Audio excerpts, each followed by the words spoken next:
কৃষ্ণ বাপ সমস্ত আই মাতৃবৃন্দ, আজি হেমন্ত হাজৰিকাৰ বাসগৃহত আপোনাসৱ বৈকুণ্ঠৰ পাৰিষদ ভগৱন্ত বস্তুৰ একান্ত সেৱক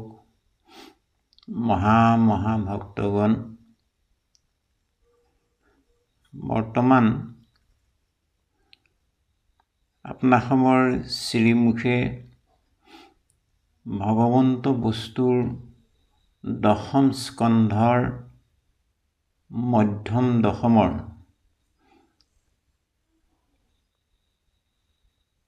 দ্বাৰকাপতি ভগৱন্তৰ ওচৰলৈ বিপ্ৰ দামোদৰৰ আগমন পদভাগত উল্লেখ হৈ গ'ল যে যেতিয়া বিপ্ৰ দামোদৰে দ্বাৰকাপতি ভগৱন্তৰ দ্বাৰকা নগৰ ভগৱন্তৰ সমীপত উপনীত হ'লগৈ, ভগৱান কৃষ্ণই লক্ষ্মীৰ সহিতে এখন সোণৰ থালিত ধূপ দীপ সুগন্ধি চন্দন ঘৃত প্ৰদীপ এগছি জ্বলাই সখা বিপ্ৰ দামোদৰক আদৰিবৰ কাৰণে আগবাঢ়ি আহিছে। এই এপাশতে আমাৰ এজন অত্যন্ত গুণজ্ঞ জ্ঞানী বাপে প্ৰশ্নৰ ভাগ দাঙি ধৰিছে যে আমাৰ মহাপুৰুষ গুৰুজনৰ আৰ্হিত তৈল প্ৰদীপহে ব্যৱহাৰ কৰা হয়, কিন্তু ভগৱন্তই দেখোন ঘৃত প্ৰদীপ জ্বলাই মহামিত্ৰ বিপ্ৰ দামোদৰক আদৰিবৰ কাৰণে ওলাই আহিছে। যে আমাৰ মহাপুৰুষ গুৰুজনৰ নামঘৰ বা কোনোবা সেৱা অনুষ্ঠানৰ বেলিকাও কেতিয়াও ঘৃত প্ৰদীপ ব্যৱহাৰ কৰা নাযায়, তৈল প্ৰদীপ ব্যৱহাৰ কৰা হয়। তে কথাটো কি?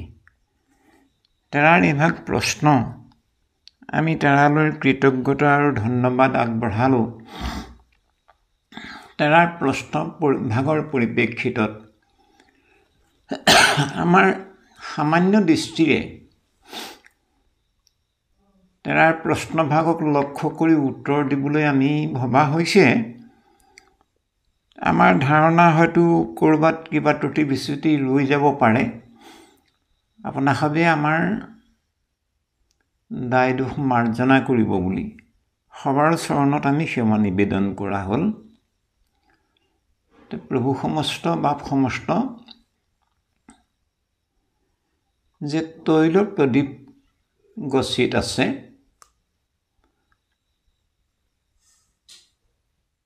সৰলতা আৰু সহজতা,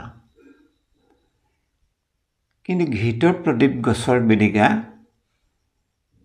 তাত সহজতাটো অভাৱ। কিয়নো তৈল সমস্ত মানৱৰ জীৱনে হ'ল খেতিময় জীৱন, কৃষিময় জীৱন। গতিকে তৈল উৎপাদন কৰা হয় সৰিয়হৰ পৰা। গতিকে সৰিয়হ সহজে পোৱা বস্তু, কিন্তু ঘিউটোতো সহজে পোৱা বস্তু নহয়।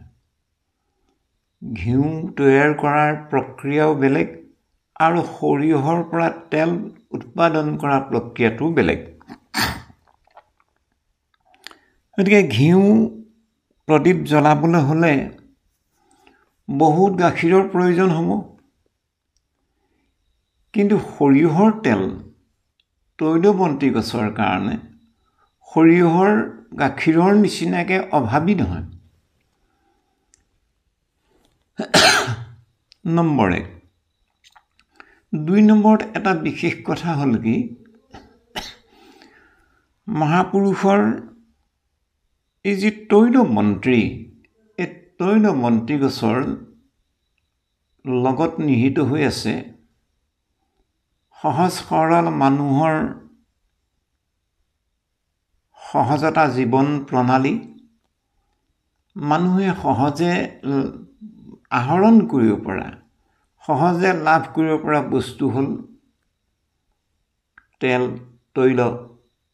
কিন্তু ঘিউটোতো সহজে লাভ কৰিব নোৱাৰি। আৰু ঘিউ বনাবলৈ হ'লে ঘিউ গাখীৰ পগাব লাগিব,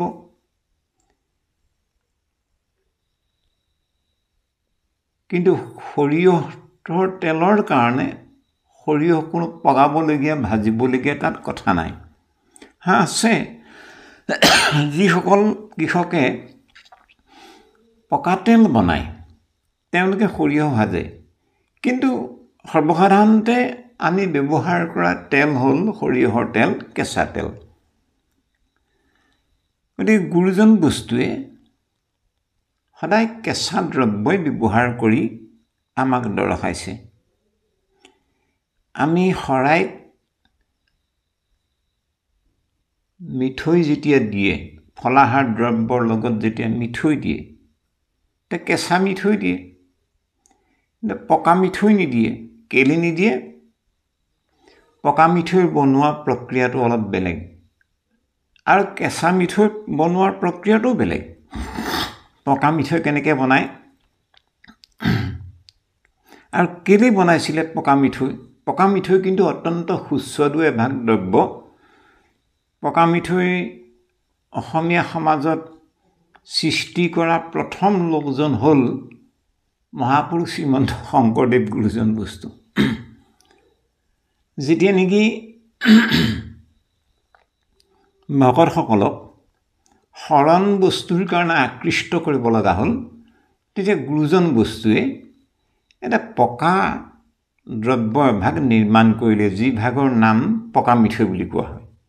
তে পকা মিঠৈ কেনেকৈ বনায় মন কৰকচোন। অ' ৰামে তপ্ত গুড় ভজা গুড়া, মিঠৈ বান্ধন্ত,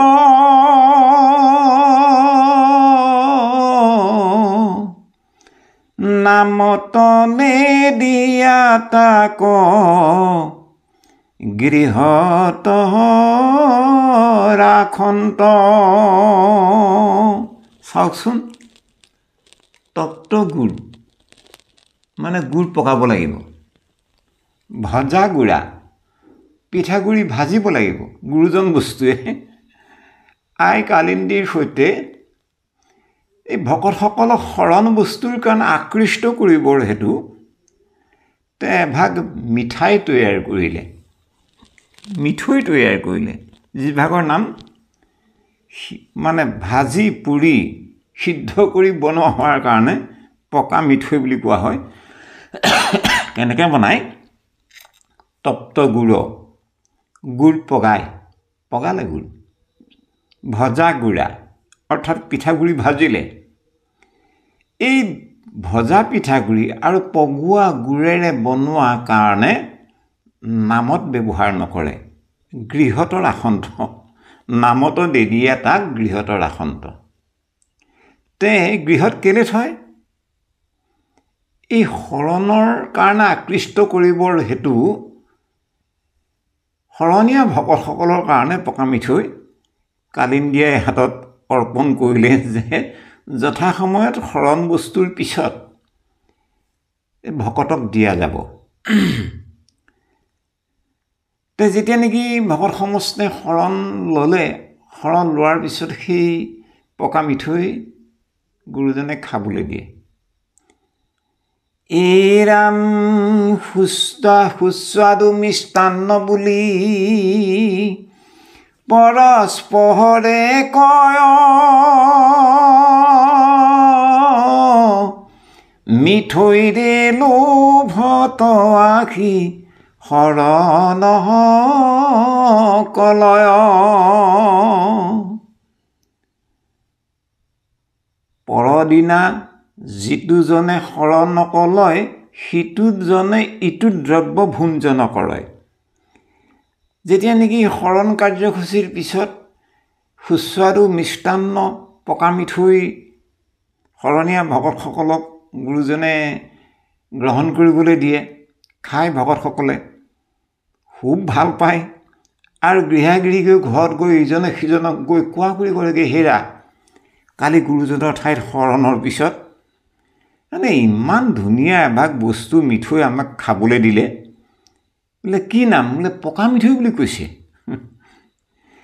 গতিকে ইমান ভাল লাগে নহয়, কিন্তু শৰণৰ পিছতহে দিয়ে, শৰণৰ আগত নিদিয়ে। তেতিয়া যিসকল আন আন ব্যক্তিৰ শৰণ লোৱা নাছিল তেওঁলোকৰো মন গ'ল, তেতিয়াহ'লে আমি গ'লে আমাক দিব, এই তোমালোকে শৰণ ল'ব লাগিব, শৰণ ল'লে পকা মিঠৈ খাবলৈ দিব লাগে। এই পকা মিঠৈ খোৱাৰ মানে লোভতে, খাই চাবৰ কাৰণে মিঠৈৰে লোভতো আহি শৰণক লয়। এতিয়া আমাৰতো গুৰুজনৰ মহাপুৰুষৰ আৰ্হিত কোনোদিন শৰাই পকা মিঠৈ দিয়া নিয়ম নাই।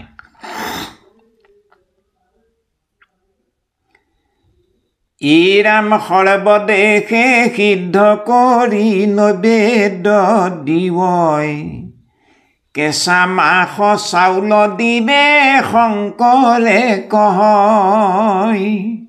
মন কৰকচোন, ভাৰতবৰ্ষৰ আন আন ধৰ্মৰ গুৰুসকলৰ আদৰ্শত হয় কোনোবা মঠ মন্দিৰত সিদ্ধ কৰি প্ৰসাদ বিতৰণ কৰে, ভাজি পুৰি প্ৰসাদ ৰূপে বিতৰণ কৰে, কিন্তু দেৱৰ অৰ্থে ভজা পোৰা দ্ৰব্য আগ কৰে।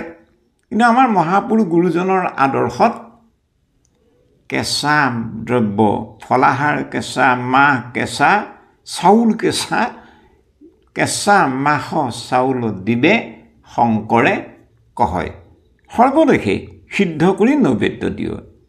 মন কৰকচোন, গুৰুজনে আমাৰ মহাপুৰুষ গুৰু বস্তুৱে দেৱৰ অৰ্থে অৰ্পণা কৰিবৰ কাৰণে পাত্ৰভাগ কিমান সুন্দৰকৈ নিৰ্মাণ কৰিছে মন কৰক।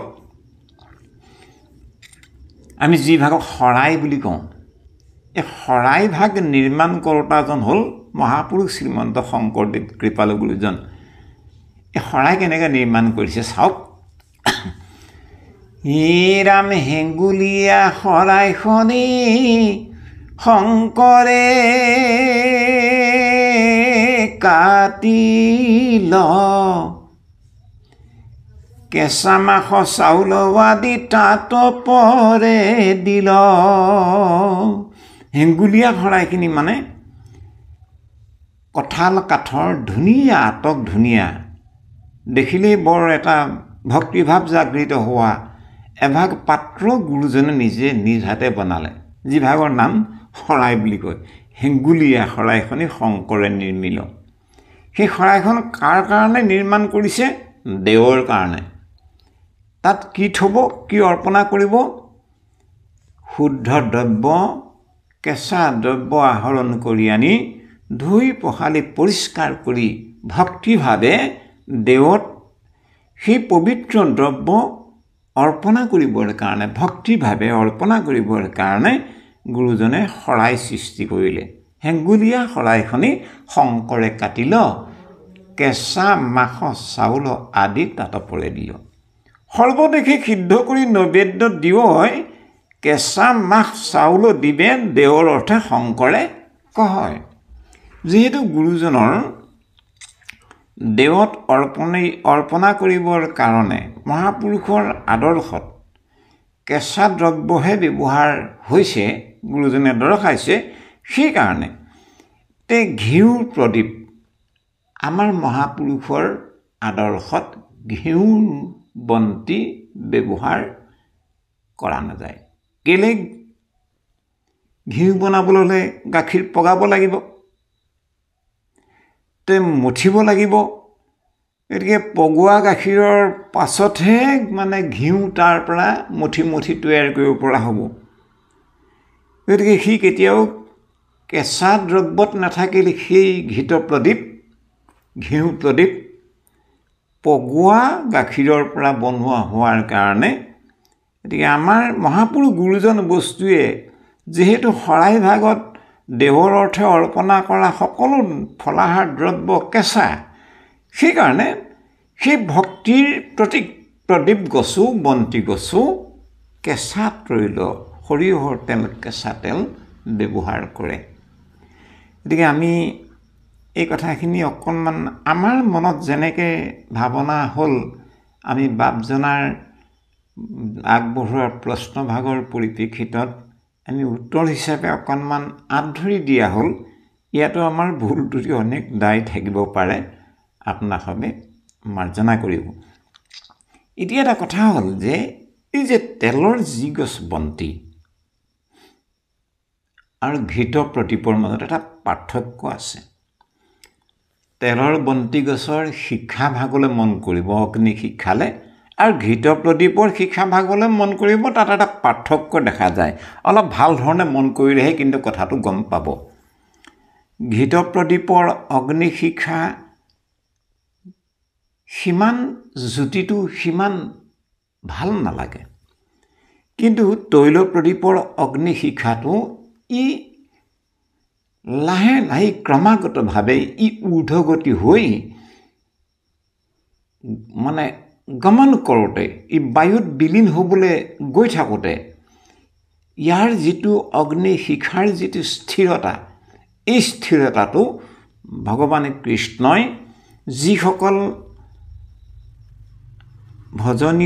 ভজনীয়া ভকত বাপ সমস্তে ঈশ্বৰৰ ৰূপ ধ্যান কৰাৰ সময় হয় বা ঈশ্বৰৰ ৰূপ ধ্যান কৰিবলৈ বহে তেতিয়া কেনেকৈ ধ্যান কৰিব লাগিব এই বৰ্ণনাটো এই তৈল বন্তি গছৰ ঊৰ্ধ্বগতি হোৱা বন্তিৰ শিখা গছৰ নিচিনাকৈ ধ্যান কৰিব লাগে বুলি কৈছে কি বুলি কৈছে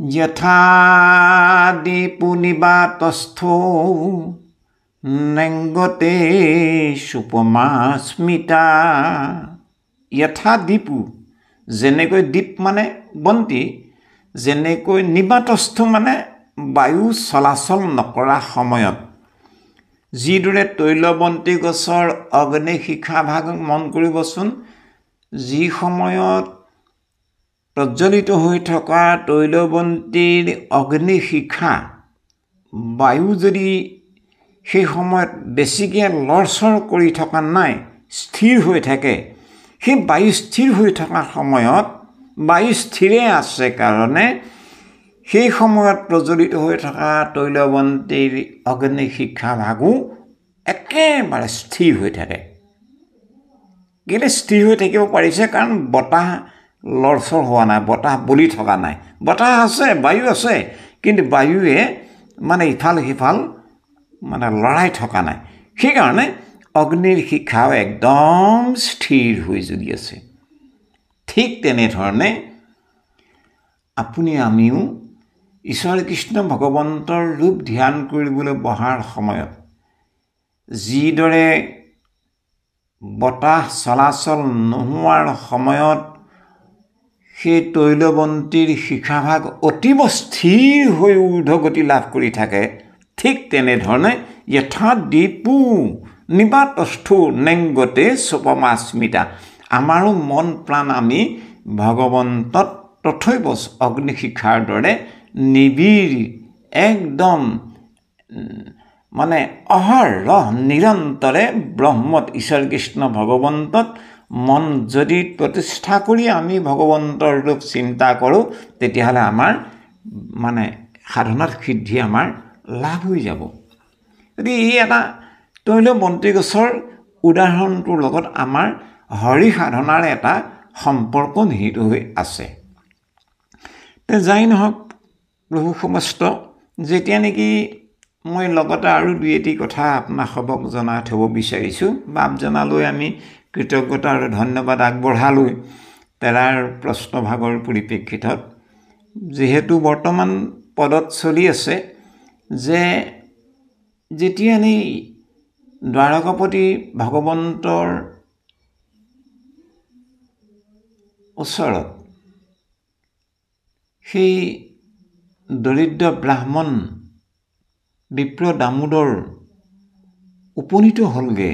বিপ্ৰ দামোদৰে দেখিও মোৰ বিদ্যা বন্ধু দামোদৰ আহিছে বুলি একদম মানে নিজে আগবাঢ়ি আহি স্বাগত কৰি আনহে নালাগে দাঙি নি নিজৰ বিচনাখনত ভগৱন্তৰ বিচনাত বিপ্ৰ দামোদৰক বহুৱাই ভগৱন্তৰ কোমল দুয়ো হস্ত পদ্মে বিপ্ৰ দামোদৰৰ ভৰি হাত মোহাৰি একদম বন্ধুৰ যিটো আন্তৰিকতা, ইয়াত কোনো ভাজ নাই, ইয়াত কোনো কৃপণালি নাই। ভগৱান কৃষ্ণই বন্ধুৰ কাৰণে আগবঢ়োৱা যিটো নিদৰ্শন, যিটো বন্ধুত্বৰ যিটো প্ৰেম, সেই প্ৰেমটো আমি মন কৰিব লাগিব। তে আমি এজন বন্ধুৱে আনজন বন্ধুক কেনেকৈ মৰম কৰোঁ, তেওঁৰ পৰা মোৰ কিবা এটা লাভ হ'ব নহয়, সেইটো আমি চাই মানে যদি কিবা এটা লাভ হোৱা যেন দেখোঁ তেতিয়াহ'লে সেইজন বন্ধুক আমি খুব সমাদৰ কৰোঁ, আৰু যিজনৰ পৰা একো লাভ হোৱা আশা পোৱা নাযায় সেইজনৰ প্ৰতি আমি কিন্তু সিমান ভক্তি বা প্ৰেম নিবেদন কৰা দেখা পোৱা নাযায়। কিন্তু ভগৱান কৃষ্ণই তেনেকুৱা কৰা নাই। ভিক্ষাৰী বিপ্ৰ দামোদৰ গৈ ওলালেগৈ, তেওঁ ভিক্ষাৰীয়ে হওক, তেওঁ যিয়েই নহওক, তেওঁ দৰিদ্ৰই হওক বা তেওঁ ধনৱন্তই হওক, সেইটো ভগৱন্তই চোৱা নাই। ভগৱন্তই চাইছে দেহিঐ মোৰ প্ৰাণৰ সখা দামোদৰ আহি ওলালেহি। দামোদৰ মোৰ যে কিমান মোৰ প্ৰাণৰ বন্ধু, মোৰ হৃদয়ৰ বন্ধু, এইবুলি বিপ্ৰ দামোদৰৰ কাৰণে ভগৱন্তই যি অকপটে নিৰ্মল যি ভক্তি, সেই ভক্তি আমাৰ কিন্তু আহিব লাগিব, আমাৰ থাকিব লাগিব। তেতিয়াহে আমি কোনো স্বাৰ্থত বন্দী নহয়, স্বাৰ্থজনিত নহয়, নিস্বাৰ্থভাৱে আমি ভাল পাবলৈ শিকিব লাগিব। যদ্ৰূপ ভগৱান কৃষ্ণই বিপ্ৰ দামোদৰক সমাদৰ কৰিছে। নম্বৰ 1। 2 নম্বৰ কথা হ'ল বিপ্ৰ দামোদৰে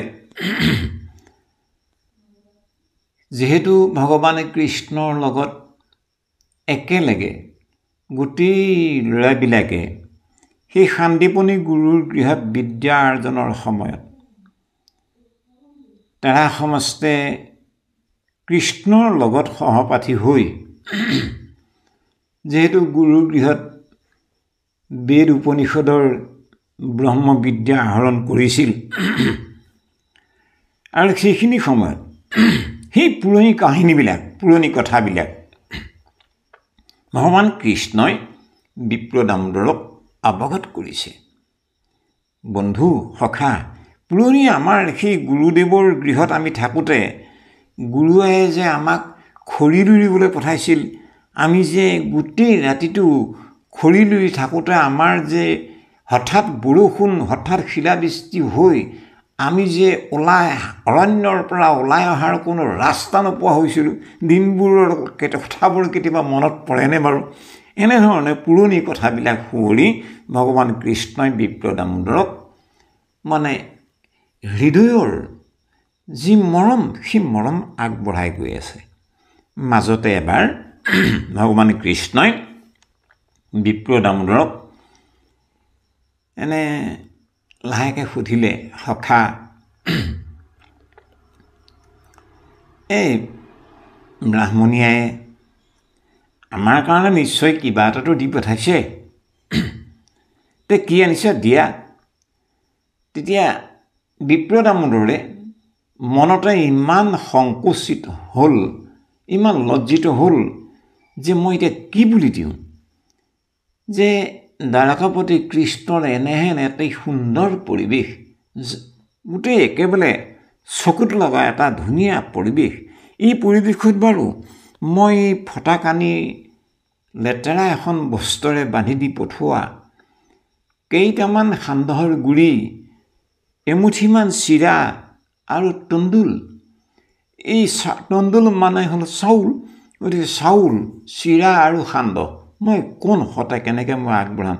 নাই নাই সখা, নাই নাই, এইবুলি বিপ্ৰ দামোদৰে সেই কাষলি তলতে ওলোমাই নিয়া ফটা কানিয়ে বান্ধি নিয়া টোপোলাটো কাপোৰৰ চাদৰ আঁৰ কৰি গাত লৈ থকা চাদৰখন আঁৰ কৰি লুকুৱাবৰ প্ৰয়াস কৰিছে যে কৃষ্ণই সিমানেই মানে বিপ্ৰ দামোদৰৰ কাষলতিৰ ফালে লক্ষ্য কৰি মিচিককৈ হাঁহি এটা মাৰি নাই নাই সখা দিয়া এই বুলি সখীয়ে মোলৈ লৈ আনিছে। আৰু তেতিয়া বিপ্ৰ দামোদৰক ভগৱান কৃষ্ণই এই কথাখিনি কৈছে, সখা তুমি মোক বুজি পোৱা নাই, মোৰ মন তুমি বুজি পোৱা নাই, তুমি কেলৈ শংকা কৰিছা? তুমি ভাবিছা হয়তো যে তুমি লৈ অহা দ্ৰব্য বস্তু কোনো বিশেষ দ্ৰব্য নহয়, সামান্য কেইটামান চাউল চিৰা সান্দহৰ গুড়ি সামান্য বুলি তুমি ভাবিছা, কিন্তু মোৰ কাৰণে এয়া অমূল্য সম্পদ বুলি মই চিন্তা কৰিছোঁ। কেলে সখা চোৱাচোন, মই কেনেকুৱা লোক, মোৰ কাৰণে যদি দাম্ভিক সৎ যিসকল অহংকাৰী লোক সেইসকলে যদি দমাই দমাই যদি দ্ৰব্য বস্তু দিয়ে, মই তথাপিতো সেইসকলৰ দ্ৰব্যত মই সন্তোষ নহওঁ। মই সন্তোষ ক'ত হওঁ? মই সন্তোষ হওঁ সদায় ভক্তিত। তোমাৰ এই সামান্য টোপোলা এটা বুলি ভাবিছা তুমি, এই সামান্য টোপোলাটো সামান্য নহয় সখা, এই টোপোলাটোত নিহিত হৈ আছে ভক্তি, কেৱল ভক্তিয়েই কেৱল ভক্তি।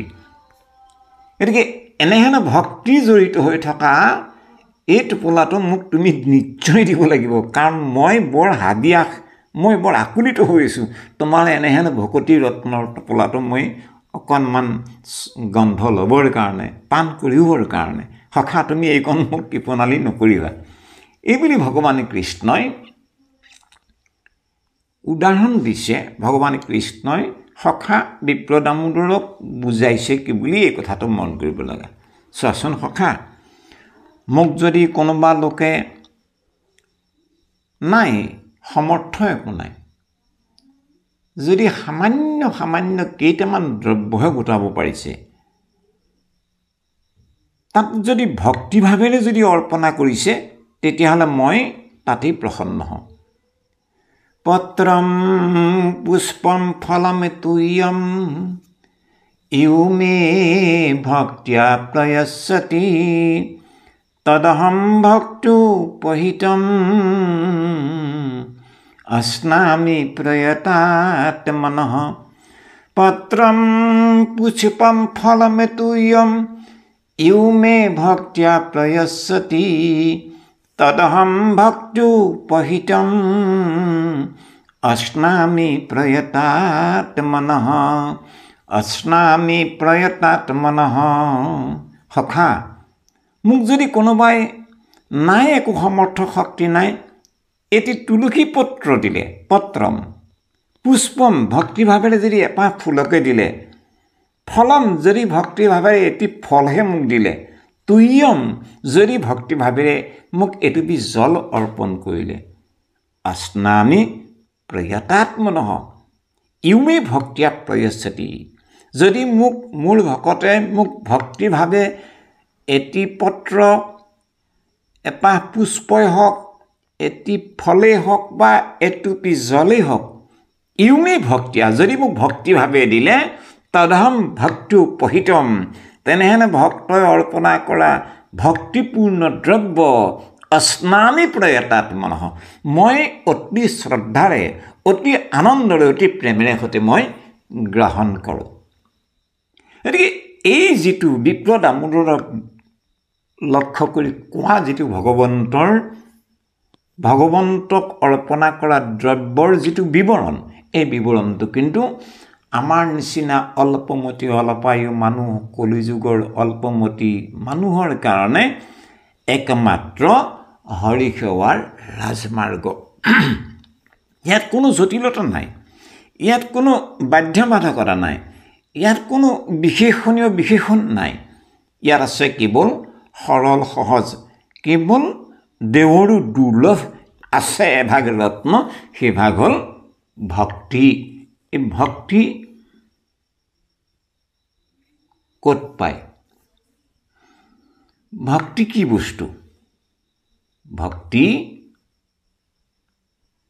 বাপ সমস্ত আইসকল কেইভাগমান বস্তু আছে তাক গ্ৰন্থত পোৱা নাযায়, তাক কোনো বজাৰত কিনিবলৈ পোৱা নাযায়, তাক ক'ৰবাৰ পৰা ধাৰ কৰি আনিব পৰা নাযায়। সেই কেইভাগ বস্তু হ'ল অ ৰাম শৰণ ভজন ভক্তি বেদান্তৰ বাজ, অ বিচাৰিলে পাই তাংক হৃদয়ৰ মাজ। শৰণ বোলে বাপ শৰণ লোৱা হ'লনে? লোৱা হ'ল। ভজন ভাগো লোৱা হ'ল। ভক্তি কৰা হয় বোলে, হয় মই বোলে পুৱা গধূলি বোলে গুৰু গৃহত বন্তি গছ জ্বলাওঁ, সেৱা কৰোঁ, শ্ৰৱণ কীৰ্তন কৰোঁ। এই মিটাৰটো আনকচোন বোলে এখেতৰ শৰণ ভজন ভক্তি কিমান আছে চাওঁ। এই বুলি কোনোবা কিবা আধুনিক যান্ত্ৰিক যুগৰ আমি মানুহ কিবা যন্ত্ৰ পাতিৰ জৰিয়তে আপোনাৰ শৰণ কিমান হৈছে, আপোনাৰ ভজন আপোনাৰ ভকতি কিমান হৈছে, কোনেও কাৰো ভক্তি শৰণ ভজন ভক্তিক জোখ মাৰি উত্তৰ আনিব নোৱাৰে। ই বেদান্তৰো ঊৰ্ধৰ তত্ত্ব বুলি কৈছে। হয়, শাস্ত্ৰত শৰণ আছে, বেদতো শৰণ আছে, গ্ৰন্থত শৰণ আছে। গুৰুজনে আমাৰ নামঘোষা শাস্ত্ৰত শৰণ দিছে, ভজন দিছে, ভকতি দিছে, কাকুতি দিছে, মিনতি দিছে, প্ৰাৰ্থনা দিছে, সকলো দিছে। কিন্তু সেই ঘোষাত থকা শৰণ ভজন ভকতি কাকুতি মিনতি ঘোষাত থাকিলে নহ'ব। সি আপোনাৰ মোৰ হৃদয়ত আপুনি আমি ধাৰণ কৰিব লাগিব, হৃদয়ৰ কৰি ল'ব লাগিব। তেতিয়াহে আমি বুজি পাম, উপলব্ধি কৰিব পাৰিম। গতিকে এই হৃদয়ত থকা যি বেদান্তৰ বাজ ঊৰ্ধৰ তত্ত্ব, যি ভক্তি, সেই ভক্তি মিশ্ৰিত বিপ্ৰ দামোদৰৰ সেই এমুঠিমান সান্দহ, এমুঠিমান চিৰা আৰু তণ্ডুলত নিহিত হৈ আছিল। যাৰ কাৰণে নেকি ভগৱন্ত বস্তুৱে নিজে টোপোলা প্ৰাণৰ ধন সখাৰ হাতৰ পৰা নিজে আদৰি লৈ এফকৰা মাৰি গ্ৰহণ কৰিলে। গ্ৰহণ কৰাৰ লগে লগে বিপ্ৰ দামোদৰক চাই কৈছে, সখা ইমান ধুনীয়া, তুমি ইমান ধুনীয়া বস্তুটো, ইমান মিঠা বস্তুটো তুমি লুকুৱাই ৰাখিছা। আৰু এবাৰ খাবলৈ লওঁতে লক্ষ্মী আই ওচৰত আছিলে, আৰু লক্ষ্মী আয়ে ভগৱান কৃষ্ণৰ হাতত ধৰি বাৰণ কৰিলে, প্ৰভু হ'ব, যদি আৰু এবাৰ খাবলৈ হয়, এতিয়া আপুনি এবাৰ গ্ৰহণ কৰোঁতেই এই 14 ভুৱন প্ৰসন্ন হৈ গ'ল। মন কৰকচোন, ভক্তিভাৱে বিপ্ৰ দামোদৰে লৈ যোৱা, সেই ব্ৰাহ্মণীয়ায়ে ভক্তিভাৱেৰে বান্ধি দিয়া সেই ভকতিৰ টোপোলাটো এফকৰা ভগৱান কৃষ্ণই খাৱাৰ লগে লগে পদৰ আধাৰত পদে উল্লেখ কৰিলে যে 14 ভুৱন প্ৰসন্ন হৈ গ'ল ভগৱান কৃষ্ণই গ্ৰহণ কৰাৰ লগে লগে। অৰ্থাৎ ৰামে কৃষ্ণক পূজিলে পূজা সমস্তৰে হয়, পৃথকে পূজিলে পূজা কেহু নাপায়। অৰ্থাৎ কৃষ্ণ গ্ৰহণ হোৱাৰ লগে লগে কৃষ্ণই কৃপা কৰাৰ লগে লগে সকলোৱে আপোনা আপুনি প্ৰসন্ন হৈ যায়। কিন্তু ভগৱান কৃষ্ণৰ ব্যতিৰেকে আমি যদি বেলেগে বেলেগে যদি সেৱা পূজা অৰ্চনা কৰোঁ, তেতিয়াহ'লে কোনো সেৱা পূজা গ্ৰহণ কৰা নহ'ব, কোনেও নাপায়। গতিকে ভক্তিভাৱে এফকৰা খোৱাৰ লগে লগে বিপ্ৰ দামোদৰৰ সকলো ঋদ্ধি সিদ্ধি পূৰ্ণ হৈ গ'ল। লক্ষ্মীয়ে কৈছে, স্বামী আপুনি যদি হ'লেই আৰু আপুনি এবাৰ খোৱাৰ লগে লগে বিপ্ৰ দামোদৰৰ যিমানবিলাক সা সম্পদ, যিমানবিলাক ঐশ্বৰ্য বিভূতি, যিমানবিলাক মানে গুণৱন্ত তত্ত্ব বিপ্ৰ দামোদৰৰ গৃহাগত হ'ব লাগে সকলো হৈ গ'ল আৰু এবাৰ যদি আপুনি গ্ৰহণ কৰে তেতিয়াহ'লে আপোনাৰ এই বৈকুণ্ঠত এই দ্বাৰকাপুৰীত লক্ষ্মীও নাথাকিব আৰু লক্ষ্মী তালৈ গুচি যাব লাগিব গতিকে আপুনি আপোনাৰ চৰণ সেৱা কৰিবৰ কাৰণে মোক নিথৰুৱা যাতে নকৰে বুলি লক্ষ্মীয়ে সেৱা ধৰিলে হয় বিপ্ৰ দামোদৰে যেতিয়া নেকি